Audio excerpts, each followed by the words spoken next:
Vocês sabem que minha vida anda tão corrida que nem tempo de comer meu quindim pela manhã eu estou tendo mais. Eu não sei o que acontece com esse ano de 2017, que já começou assim, vrá seguido de vrá nessa vida. É o que a gente faz, a gente tem que ir comendo quindim as prestações ao longo do dia, mas enfim. Né? Ai, meu Deus do céu. Ah, e que conste nos autos, depois que eu fiz aquele meu vídeo que eu comentei sobre o meu peso, eu engordei 3 quilos. Então eu não sei quem que me jogou essa praga, mas muito obrigado porque eu estava precisando, tá bom? Enfim, vamos lá então.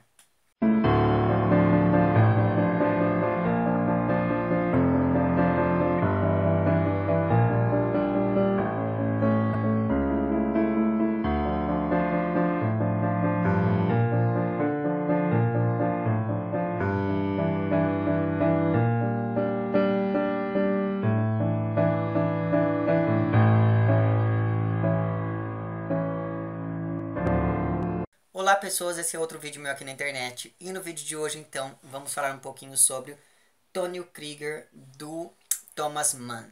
Eu já faz quase um ano que eu li pela primeira vez esse texto. E fiquei prometendo fazer vídeo e não fiz, então resolvi reler agora e fazer enquanto eu ainda tenho tempo, não é? Porque eu tô vendo que 2017 promete ser o ano mais corrido da minha vida. Mas enfim, esse daqui então ele foi uma novela publicada em 1903 e apesar de ser um texto bem fininho, né? Pensando que nesse volume aqui a gente tem dois textos diferentes, que é o Tonio Krieger e A Morte em Veneza, que já tem vídeo no canal e cujo link vai estar lá embaixo. Não é? Pensando então nessa questão da quantidade de páginas, não é, do livro, é um texto curto, só que ele é extremamente concentrado justamente porque nesse texto a gente tem presentes várias das temáticas que o Mann desenvolveria melhor em outros dos seus textos, como na própria Morte em Veneza, ou no Dr. Faust, quando a gente pensa nessa questão toda do artista em desenvolvimento, não é? A questão do declínio da burguesia, quando a gente pensa lá nos Buddenbrooks ou algo do tipo, que inclusive é um texto do Mann que eu preciso reler, porque eu li ele pela primeira vez também na mesma época lá da Montanha Mágica. Mas enfim, e a própria Montanha Mágica tem alguns temas que apareceram aqui também no Tonio Krieger, não é? E o que a gente acompanha nesse texto é o desenvolvimento desse rapaz, do Tonio. Então a gente acompanha ele desde lá dos seus 14 anos até por volta ali dos seus 30 anos de idade. E é justamente por conta desse amadurecimento, desse desenvolvimento físico, psicológico, social, sentimental, intelectual, artístico e espiritual desse personagem, é justamente por conta disso que eu acabei me lembrando. Quando eu li esse texto, eu me lembrei de vários outros vários outros textos que de algum modo se inserem naquilo que a gente conhece como romance de formação, não é? Então eu peguei aqui só para poder exemplificar aqui para vocês do que é que eu estou falando. Eu me lembrei bastante aqui dos Sofrimentos do Jovem Werther, do Goethe, que é um livro que já tem vídeo no canal, inclusive o vídeo saiu ontem, não é? Então, e cujo link vai estar lá embaixo. Me lembrei bastante também do Damien, do Hermann Hesse, e também do Hermann Hesse eu me lembrei bastante aqui do Lobo da Steppe, porque esse é também a seu modo meio que um romance de formação, eu explico isso melhor no vídeo. O link para esses dois vídeos vai estar, todos esses livros que tiverem vídeo, o link vai estar lá embaixo, certo? Me lembrei também, é claro, do Retrato do Artista Quando Jovem, do Joyce, que é um dos meus livros da vida. E me lembrei talvez daquele que tenha sido o primeiro romance de formação, não é? Que foi aqui Os Anos de Aprendizagem, de Aprendizado de Wilhelm Meister, ou Wilhelm Meister, né? Também do Goethe. Que ainda não tem vídeo no canal, mas terá em breve, porque eu vou reler este livro esse ano. Então perceba que esse texto do Thomas Mann, ele se insere nessa tradição, né? Ele se insere nesse cânone que mostra esses textos que contém em si personagens que são jovens, né, que iniciam o texto, com exceção lá do Lobo da Estepe, mas iniciam o texto ainda jovens, e a gente vai acompanhando esse desenvolvimento desses personagens, e esse desenvolvimento ele é marcado sobretudo pela busca desses sujeitos por eles próprios, e mais do que isso, a gente vai acompanhando a passagem deles de uma vida burguesa para uma vida artística, porque o que fica claro, né, porque se você for pensar, esses textos todos, de algum modo, eles dialogam muito com essa ideia do início da burguesia. Não é? Então você tem essa ideia de que o burguês ele é meio que avesso à arte, ou a arte, pelo menos nesse momento, era um pouco avessa à burguesia. Então você perceba que há esse distanciamento entre essas duas camadas sociais, e isso fica evidente aqui nesse deslocamento desses personagens de um extrato para outro da sociedade. Mas enfim, então voltando aqui agora ao Tônio Krieger, que é lá, como eu disse para vocês, uma novela de 1903. Uma coisa que é importante dizer é que desde muito novo esse personagem ele já se sentia como um estranho dentro dessa classe social que é lá a tal da burguesia, não é? E esse sentimento de estranheza que ele nutria com relação aos outros, ele vinha justamente porque o Tônio Krieger ele não só possuía muitas dualidades na vida dele, mas ele tinha consciência dessas várias dualidades. Então você tem essa dualidade familiar, não é? Porque ele tem raízes familiares muito diversas. Então a mãe dele é latina, a exemplo da mãe do próprio Mann, que era brasileira, né? Então a mãe dele é latina, então ela tem toda aquela coisa toda de ser mais alegre, etc. O pai dele tem essas raízes mais eslavas, mais germânicas mesmo, então tem essa dualidade não só das heranças genéticas dele, mas também da figura da mãe e da figura do pai, que se contrapõe muito aos olhos aqui dele desde muito jovem.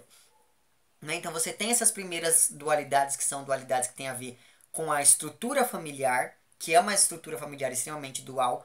Você tem essa dualidade dele com relação ao próprio nome, porque Tônio é um nome que é visto com certa estranheza por todos, é um nome estrangeiro, né? E isso é uma coisa muito importante, já vou falar por quê.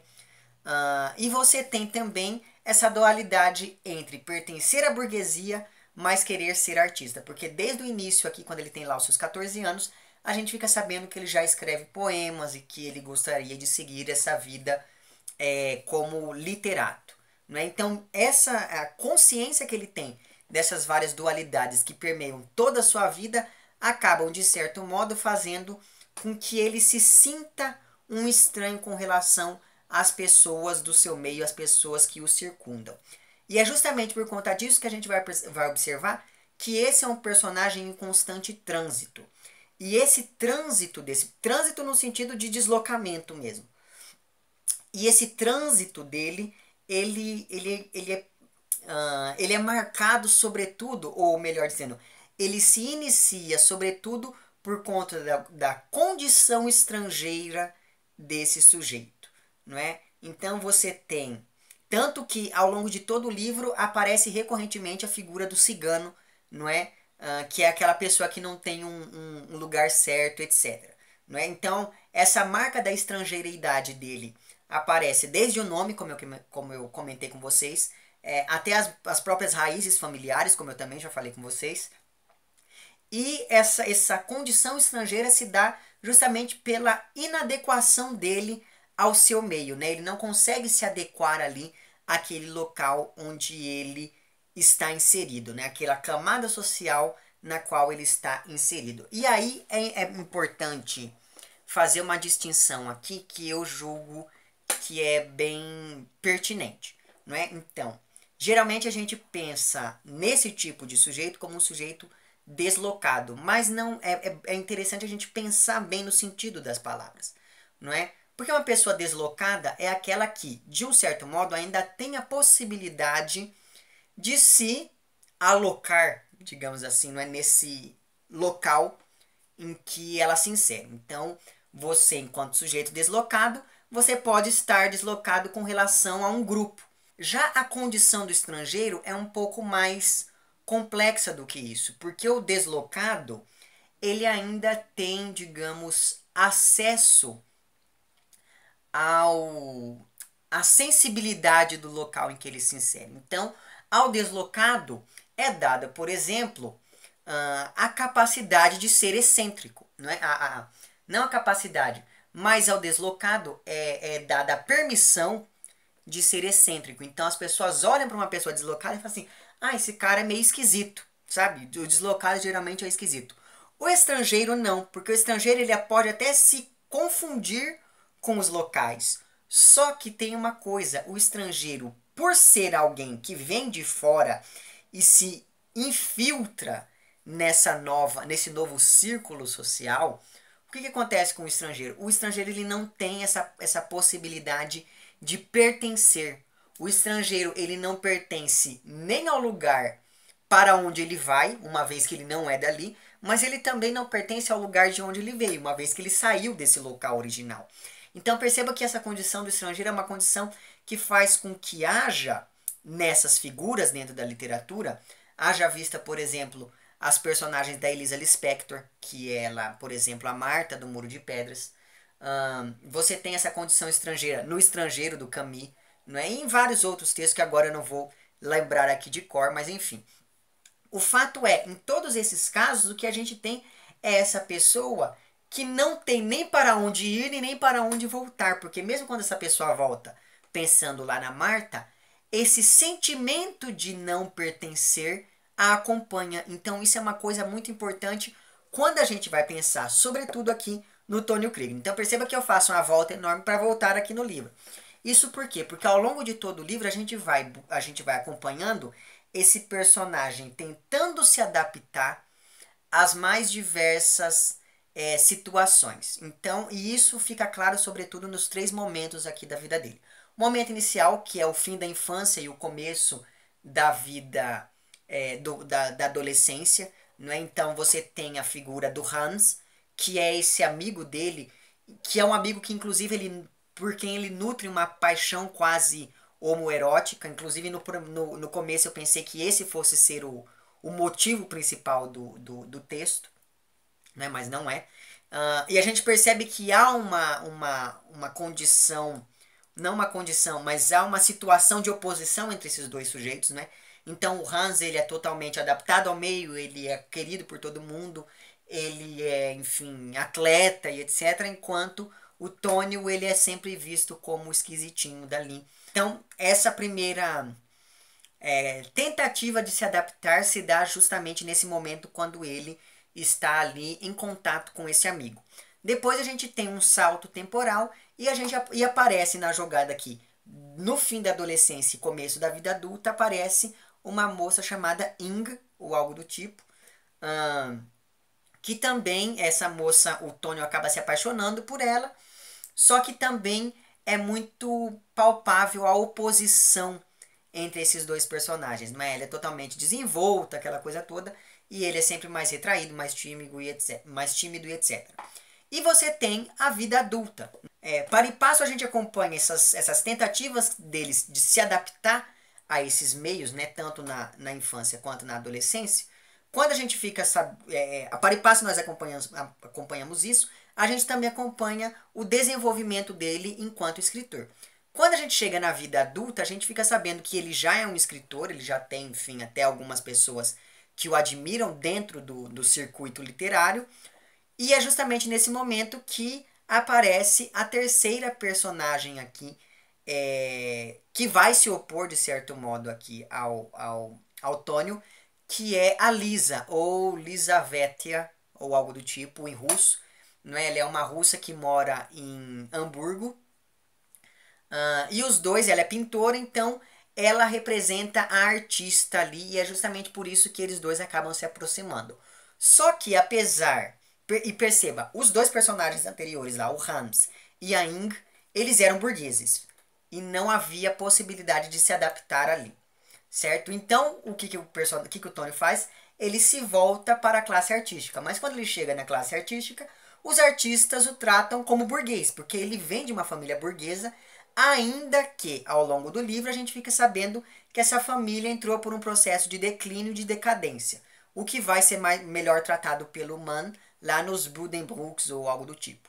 Então você perceba que há essa incapacidade dele de pertencer a lugar nenhum.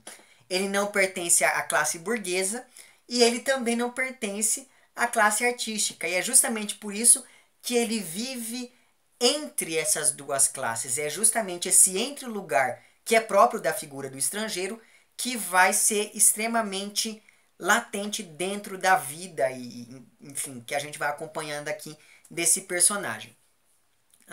A parte que eu mais gostei do livro foi justamente essa terceira, em que a gente vai ter várias conversas desse personagem com a tal da Lisa. E essas conversas são sobre literatura, sobre arte, sobre a função do artista e da arte dentro da sociedade.